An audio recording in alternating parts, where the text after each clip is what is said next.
মানুষ বড়ই বিচিত্র প্রাণী।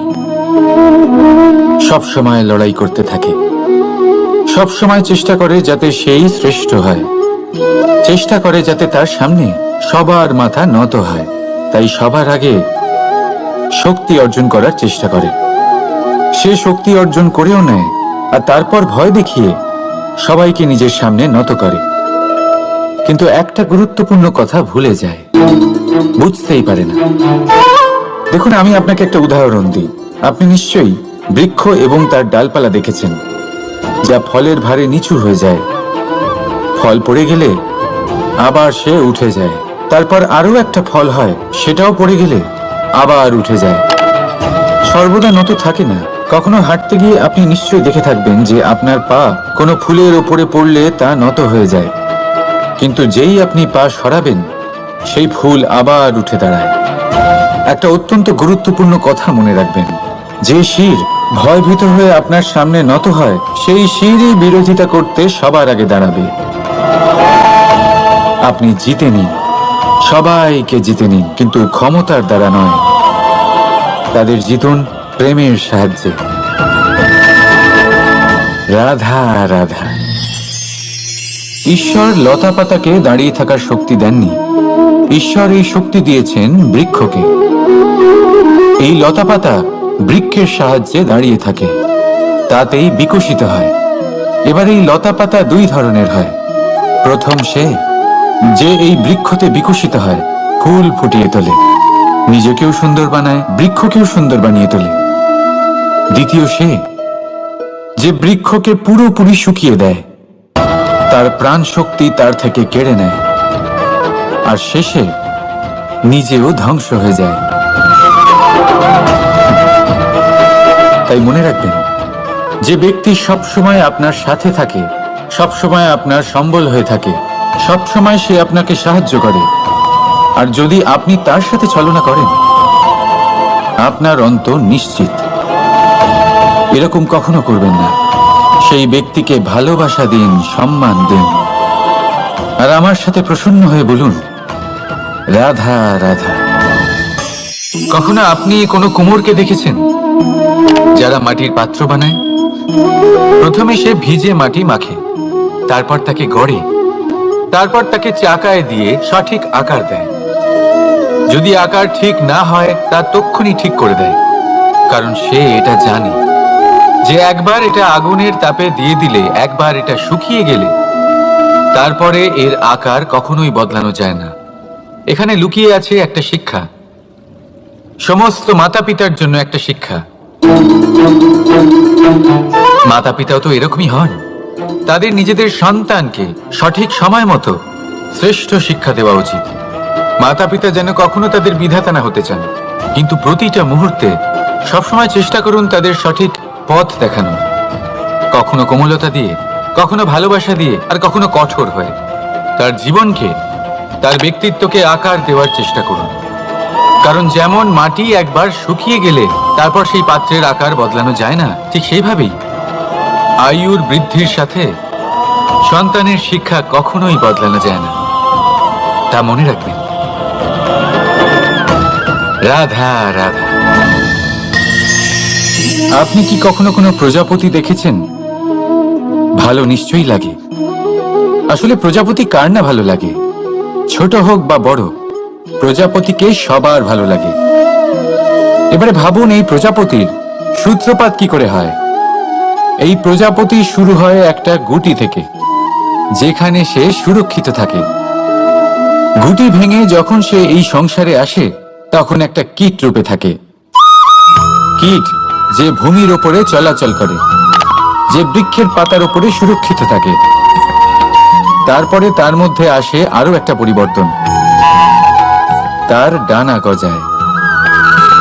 তখনই সে প্রজাপতি হয়।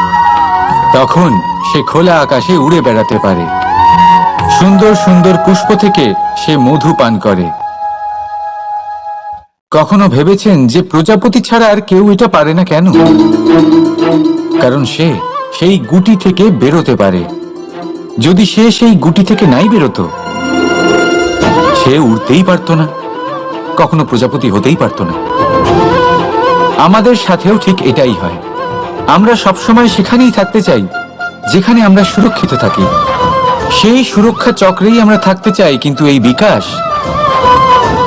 বিকাশ সুরক্ষা সীমা পার হওয়ার পরেই অর্জন করা যায়। তাই যদি আপনি জীবনে বড় কিছু করতে চান, মহান কাজ করতে চান, নিজের ব্যক্তিত্ব তৈরি করতে চান, তাহলে এই সুরক্ষা চক্র ভুলে যান। সুরক্ষা সীমা লঙ্ঘন করুন, এগিয়ে যান, প্রতিকূলতার সম্মুখীন হন, কঠিন পরিস্থিতির সম্মুখীন হন, সাহস করে এগিয়ে চলুন, আরো শক্তিশালী হয়ে উঠুন।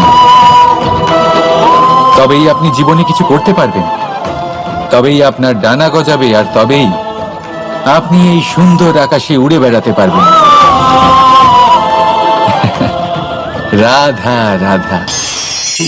আমাদের কোনো স্থানে পৌঁছতে গেলে একটা মাধ্যমের প্রয়োজন হয়। কিছু মানুষ এই মাধ্যমকে রাস্তা বলে, কেউ পথ বলে, আবার কেউ বলে সরণি। মানুষ নিজের লক্ষ্যে পৌঁছানোর জন্য এই পথেরই খোঁজে থাকে, কিন্তু মানুষ একটা কথা বুঝতে পারে না, যে এই পথে এগোতে গেলে এই পথকে পিছনে ঠেলাও অত্যন্ত প্রয়োজন। যদি এটা করার ক্ষমতা আপনার না থাকে, তাহলে আপনার পথ আপনাকে লক্ষ্যে পৌঁছতে দেবে না। দ্বিতীয় কথা, যদি নিরন্তর চেষ্টা আপনি করতে পারেন, যদি সেই ক্ষমতা আপনার মধ্যে থাকে, তাহলে আপনি যখন চাইবেন, যেখানে চাইবেন, নিজের পথ নিজেই বানাতে পারবেন। রাধা রাধা। আমাদের সব থেকে ভালো লাগে বিজয়, সব থেকে অপ্রিয় হলো পরাজয়। কিন্তু আপনাকে একটা কথা বলে দিই, হার নামক কোনো পরিণাম হয়ই না। যাই পরীক্ষা থাকুক না কেন, হয় সেটা জয়তে পরিবর্তিত হয়, নয় সেটা আমাদের কোনো শিক্ষা দিয়ে যায়। তাই কোনো কিছু নতুন শুরু করার আগে কখনো সংকোচ করবেন না। হয় জয় আপনাকে বিজয়ীর মালা পরাবে, নয়তো এই হার আপনাকে অমূল্য কিছু শিখিয়ে যাবে। রাধা রাধা। এই ছোট কাঠের ডাল দেখতে পাচ্ছেন আপনি? একটা বৃক্ষ থেকে এরম হাজার হাজার ডাল পাবেন, যা দিয়ে আপনি আগুন জ্বালাতে পারবেন, যা নিজে জ্বলে আমাদের ভোজন বানাতে সাহায্য করে থাকে, যা নিজে জ্বলে অন্ধকারে আমাদের আলোকিত করে। যদি এটাই অন্যভাবে দেখা যায়, তাহলে এমনই এক ছোট্ট ডালের টুকরো একটা ছোট্ট ফুলকিতেই নিজের সাথে হাজার হাজার বৃক্ষ জ্বালিয়ে দিতে পারে।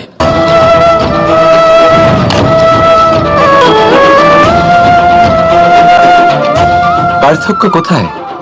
পার্থক্য হলো শুধু দৃষ্টিভঙ্গিতে, মানসিকতায়। যদি এই মন শীতল রাখেন, শান্ত রাখেন, তাহলে অসংখ্য মানুষের জীবন আলোকিত করবেন। যদি ক্রোধ আর অহংকারের আগুনে জ্বলতে থাকেন, তাহলে শুধুমাত্র বিনাশ করবেন। সিদ্ধান্ত আপনার। রাধা রাধা। আজ বিজয়া দশমী, সেই দিন যবে শ্রীরাম রাবণকে বধ করেছিলেন। এ হলো সেই দিন যেদিন শ্রীরাম লঙ্কা জয় করেছিলেন। লোকে বলে এটা খারাপের বিরুদ্ধে ভালোর জয়ের প্রতীক। এটাকে দেখার আরো একটা দিক আছে।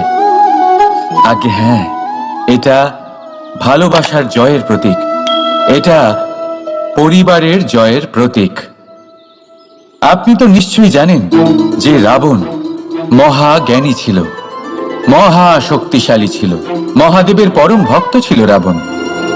এবার যে ব্যক্তি কৈলাস পর্বত তুলতে পারত, সেই ব্যক্তি নিজে এক কাটা বৃক্ষের মতো শ্রী রামের চরণে পড়েছিল। কেন? কারণ রামের সাথে লক্ষণ ছিল, কিন্তু ওদিকে রাবণের সাথে বিভীষণ ছিল না। একদিকে এক পরিবারের মধ্যে ভালোবাসা ছিল, কিন্তু অপরদিকে আর এক পরিবারের মধ্যে দূরত্ব বাড়ছিল। তাই মনে রাখবেন, যদি সংসারের ওপরে বিজয় লাভ করতে হয়, তাহলে সর্বপ্রথম পরিবারের মধ্যে ভালোবাসা বজায় রাখতে হবে। পরিবারের মধ্যে ভালোবাসা বাড়ান, দূরত্ব নয়। আপনি সব সময় সুখী থাকবেন, আর জীবনের সমস্ত বাধা আপনি অতিক্রম করবেন। রাধা রাধা। আপনি কি কখনো শুনেছেন হরিণ সিংহের থেকে পালানোর বদলে তার সাথে লড়াই করেছে? হরিণ সিংহকে আক্রমণ করেছে, কখনো শুনেছেন? কখনো না। কিন্তু এরকম হতেই পারে, এরকম হয়েই থাকে। আর এটা তখনই হয় যখন হরিণের শাবক বিপদে পড়ে। যখন তার সিংহের কবলে পড়ার ভয় থাকে, তখন হরিণীও এসে সিংহের সাথে লড়াই করতে থাকে। কারণ সে একজন মা, আর মা তার সন্তানের জন্য সবকিছু করতে পারে। এ হলো মায়ের স্নেহ, যেটা যত নরম হতে পারে ঠিক ততটাই কঠোরও হতে পারে। আর তার সন্তানের মঙ্গলের জন্য সে ক্রোধের সমস্ত সীমা পার করে তার সন্তানকে রক্ষা করেই ছাড়বে।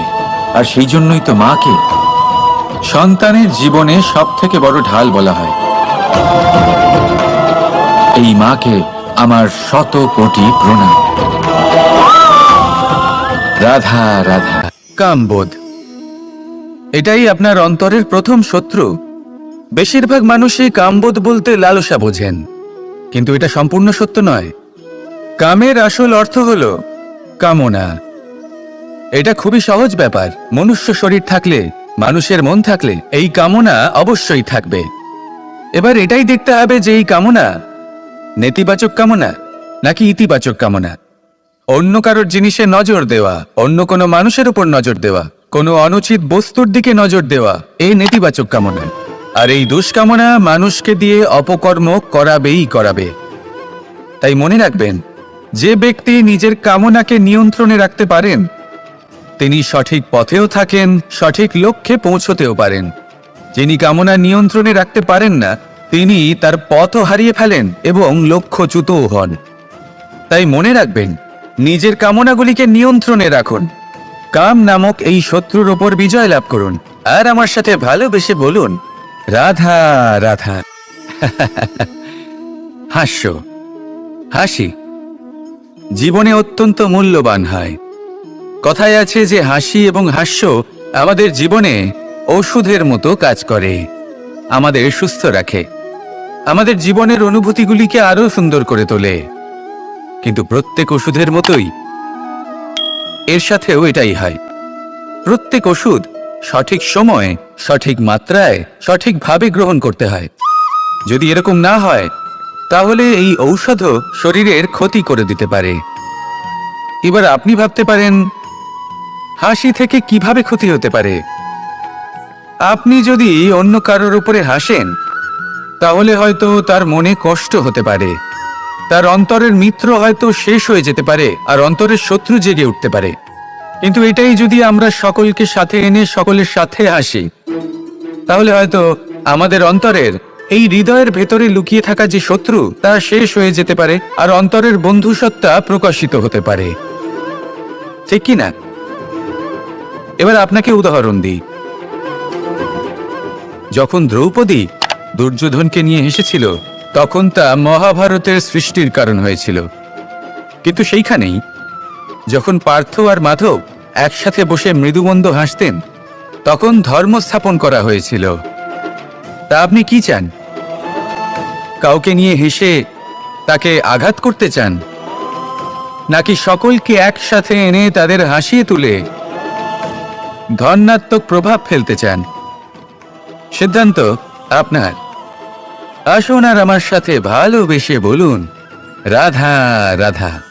মাঝে মাঝে কিছু মুহূর্তের জন্য চোখ বন্ধ করে ধ্যানের বেদিতে বসে ধ্যান করতে চেষ্টা করুন, আর বোঝার চেষ্টা করুন যে আমরা সর্বপ্রথম কি দেখতে পাচ্ছি, কি অনুভব করছি। আপনি দেখতে পাবেন সবার আগে আপনার চোখের সামনে আপনার দুষ্কর্মগুলিকে, আপনার লুকিয়ে থাকা ক্রোধ, অন্তরের যন্ত্রণা, ভয়, নিরাশা, এই সব কিছুই সবার আগে দেখতে পাবেন আপনি। আর এই সব কিছুই আমাদের দুঃখের কারণ হয়ে ওঠে। এই সব কিছুর সারমর্ম কি?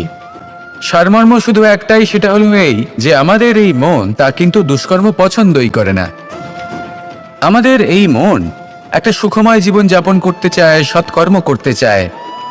তাই এটাই করুন, শুভ চিন্তা করুন, শুভ কর্ম করুন, ইতিবাচক মনোভাব নিয়ে জীবনে অগ্রসর হন। তারপর চোখ বন্ধ করে অন্তরে দেখতে থাকুন।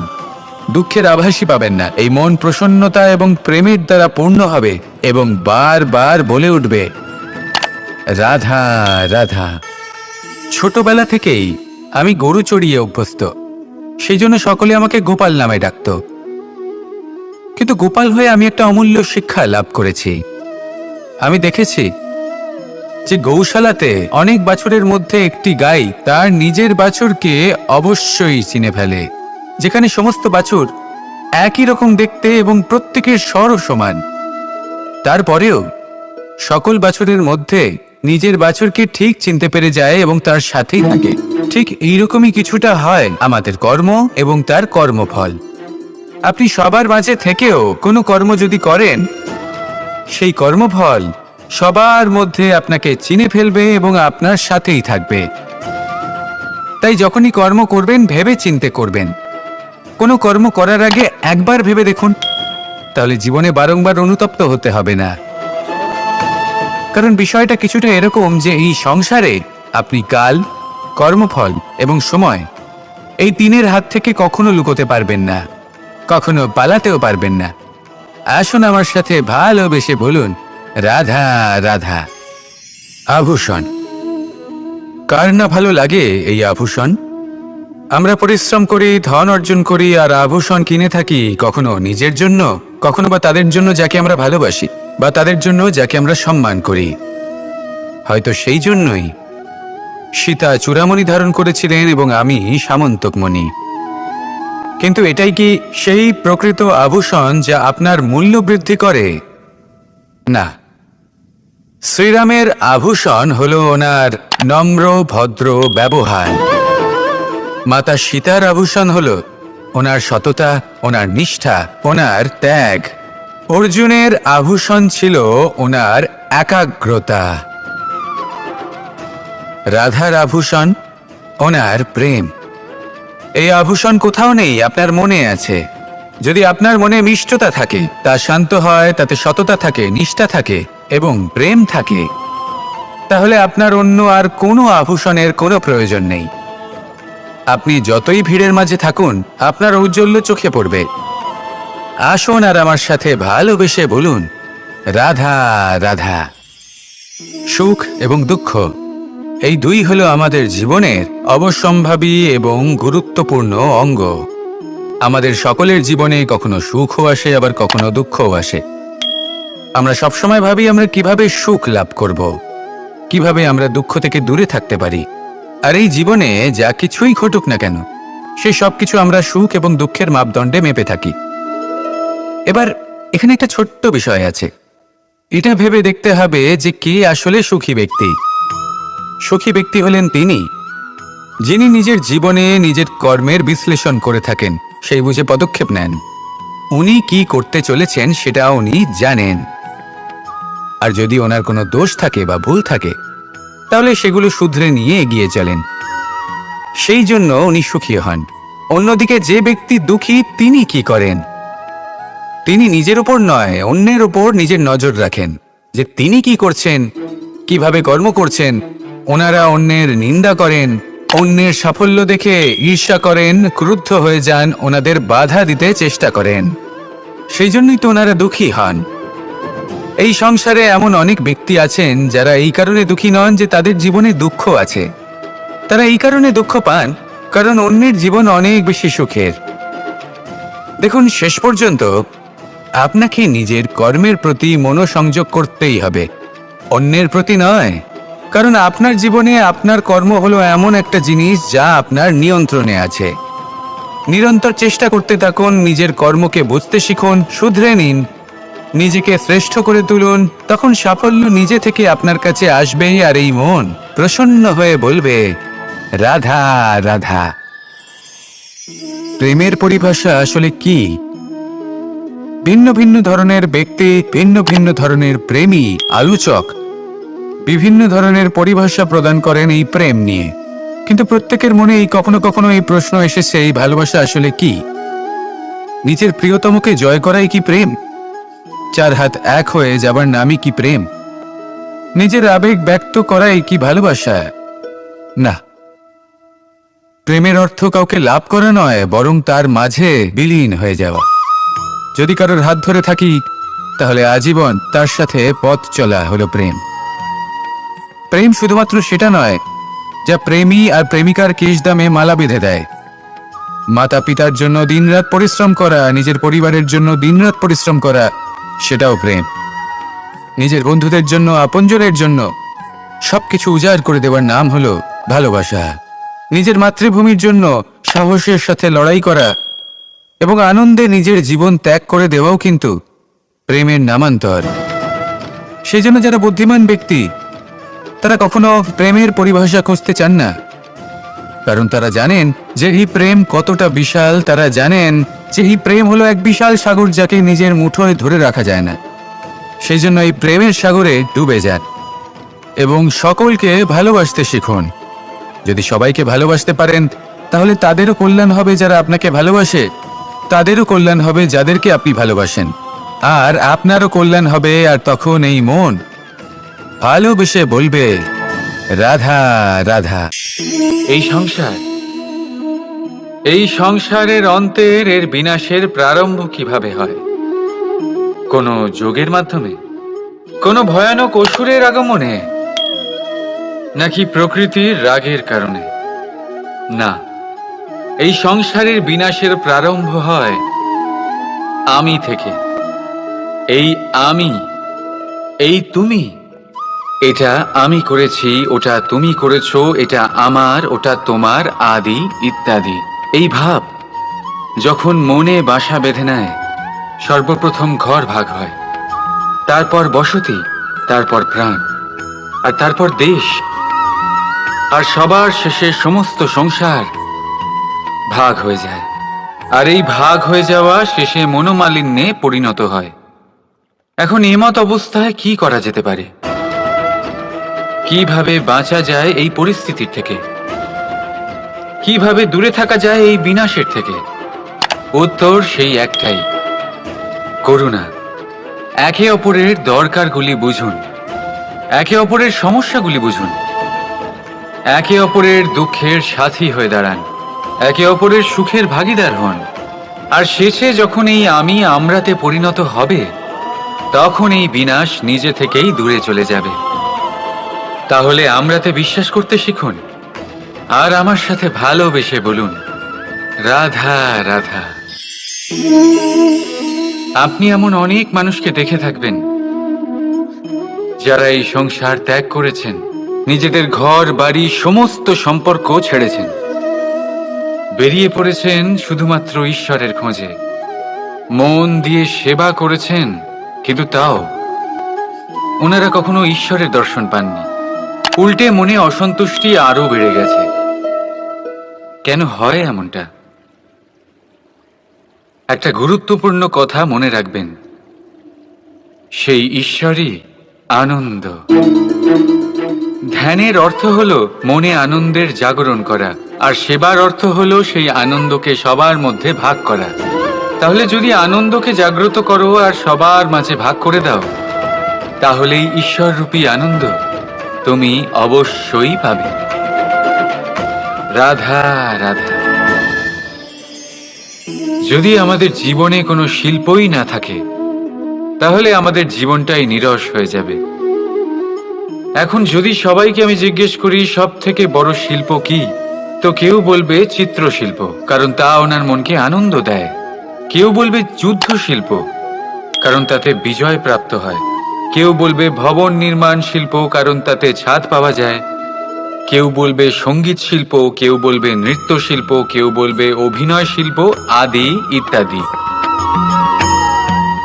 কিন্তু এই কথা নিয়ে বিবাদ করা অনুচিত, হতেই পারে না। কারণ প্রত্যেক ব্যক্তির নিজস্ব চিন্তাধারা এবং নিজস্ব দৃষ্টিভঙ্গি থাকে। শুধু একটা কথা আছে, একটা বিশেষ বিষয় যা সব শিল্পতেই পাওয়া যায়, মনকে প্রভাবিত করার গুণ। তো সব থেকে বড় শিল্প সেটা যা মনকে প্রভাবিত করে, আর সব থেকে বড় শিল্পী সে যে অন্যের মনে প্রবেশ করে। যার কাছে এই গুণ আছে সে সব থেকে বড় শিল্পী হবেন। যদি এই সংসার রঙ্গমঞ্চ হয়, তাহলে আমরা এই রঙ্গমঞ্চের শিল্পী, আর এখানেও সব থেকে বড় শিল্পী সেই হবে যে অন্যের মনে প্রবেশ করে সেখানে ঘর বাঁধতে পারে। আর এই মন অবধি পৌঁছনোর সিঁড়ি হলো 2.5 অক্ষরের শব্দ, প্রেম। তাহলে প্রেম করতে থাকুন, প্রভাব বিস্তার করুন। রাধা রাধা। সূর্য আর চন্দ্র দুজনেই আকাশের অমিত চিহ্ন, দুজনেই প্রকাশ বিস্তার করে, কিন্তু সবসময় দুজনের তুলনা করা হয়। কে অধিক শীতল আর কে অধিক তীব্র, কে অধিক তেজবান আর কে অধিক শান্তি প্রিয়। এবার এই তুলনা করা কি উচিত কাজ?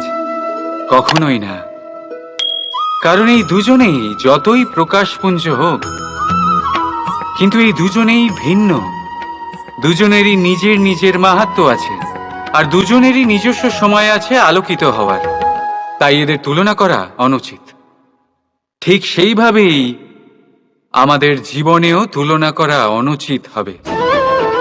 নিজের তুলনা অন্য কারোর সাথে কখনো করবেন না, আর যদি অন্য কেউ আপনার তুলনা অন্য কারোর সাথে করে তাতে মন দেবেন না।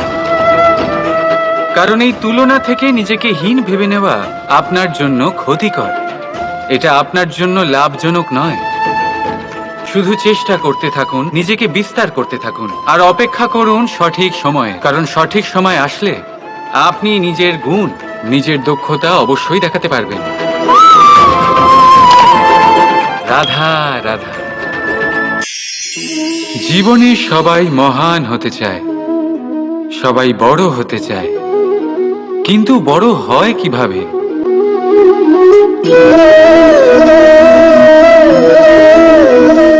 এটা আমার হাতে কি বলুন তো? সর্ষে বীজ? না, এটা হলো বটের বীজ। এই বীজ এত ছোট হয় যে সবার সাথে সহজেই মিশে যায়, বড়ই সহজে ধরণীতে মিশে যায়। কিন্তু যখন এটা বৃক্ষরূপে বড় হয়, আর তারপর যখন পড়ে যায়, সমস্ত পরিবেশকে কাঁপিয়ে দেয়। ঠিক এইভাবেই বড় হতে থাকুন, বটের বীজ আর বটের বৃক্ষ।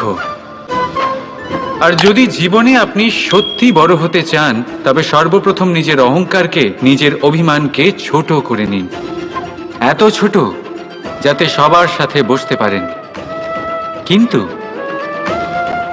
অন্তর থেকে এত বড় হয়ে যান যাতে যখন আপনি উঠবেন তখন কেউ যাতে আর বসে না থাকতে পারে। রাধা রাধা। আমাদের মধ্যে এমন কজন আছে যারা ভয়তে ভীত হয়ে পড়ে, কোনো বৃহৎ কার্য করার আগে মনের সামঞ্জস্য হারিয়ে ফেলে?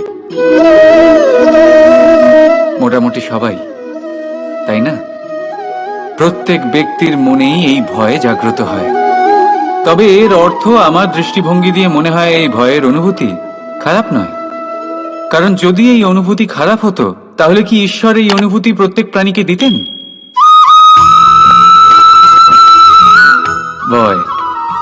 ভয়ের এই অনুভূতি আমাদের জন্য ভালো, অত্যন্ত আবশ্যক। মনে রাখবেন, যে কোনো কার্য করার আগে যদি মনে ভয় উৎপন্ন হয়, তাহলে এর অর্থ এই যে ওই কার্য করার সময় অনেক সংকটের সম্মুখীন আমাদের হতে হবে। আর সেই সংকটের সম্মুখীন হওয়ার জন্য আমাদের অত্যন্ত সাহসী হতে হবে। শুধুমাত্র এই কথা মনে রাখবেন, মনে সাহস জুগিয়ে এগিয়ে চলুন এই ভয়ের যাত্রাতে। কারণ এই ভয় আপনাকে আপনার লক্ষ্যে পৌঁছতে প্রেরণা যোগাবে, আপনাকে শক্তি প্রদান করবে। তাই এই ভয়ের দ্বারা ভয়ভীত হবেন না, এই ভয়কে জয় করুন। আর আমার সাথে ভালোবেসে বলুন, রাধা।